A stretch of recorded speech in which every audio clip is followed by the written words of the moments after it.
In this video, I'm going to show you how you can create a personalized YouTube subscribe button in minutes. And yes, you heard that right, minutes. So usually when you want to edit your YouTube subscribe button, you have to go into Photoshop or any other graphic design software and, spend hours trying to figure out how to make it look good.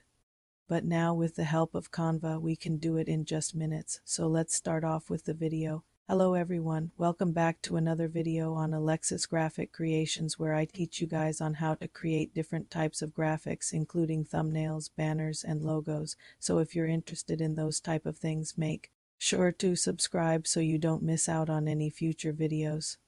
And also make sure to give this video a big thumbs up. So without further ado, let's jump right into the video. Now the first thing that we're going to need is to go to Canva.com, and once you're there, make sure you log into your account. And after you log in, you should see something similar to this. If you don't, just click on Create a Design, scroll down and select the Custom Size option. Then type in 1280 by 720 because we're making a square thumbnail. And once you do that, just click on Create New Design. Now the first thing that we are going to do is to click on this little circle here and search up circle frame. Click on the Images tab and pick out whichever frame that you want. Make sure it's big enough to fit your photo or logo. Then simply drop it onto your canvas. If you want to resize it, just click on it and drag on the corner until you get the size that you want. Once you're done, just simply click away and that's it. The next thing that we're going to need is to go back to the Elements tab. Click on that and search up rectangle. Pick out whichever rectangle that you want.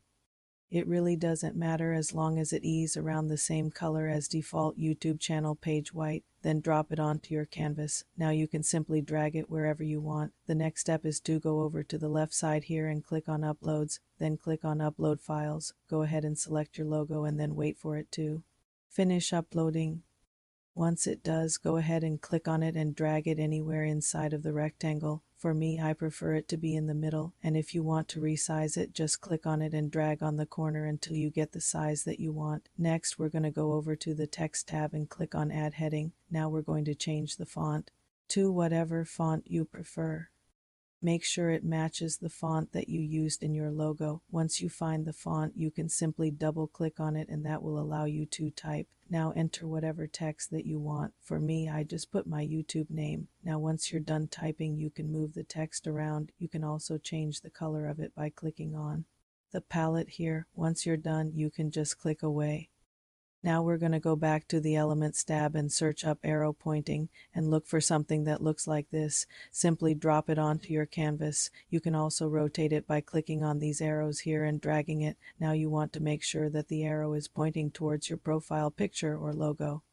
Now if you want to animate the arrow, all you have to do is click on it once and then click on Animate. Click on the first option, which is Appear. Change the duration to 5 seconds and then set the delay to 0 seconds. Then click on Done. This will make the arrow slide in towards your subscribe logo. Now if you want to animate the arrow, all you have to do is click on it once and then click on Animate. Click on the first option, which is Appear. Change the duration to 5 seconds and then set the delay to 0 seconds. Then click on Done. This will make the arrow slide in towards the subscribe text.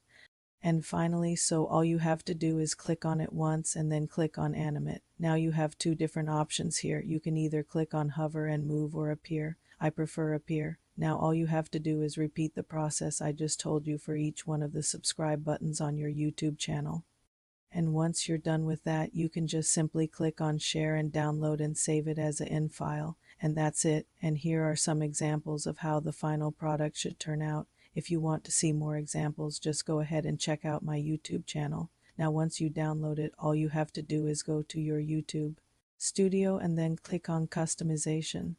Scroll down and click on the pencil icon, and this will take you to the theme editor page. Now all you have to do is upload the subscribe button that you just made and then click on Publish. And if you want to make your YouTube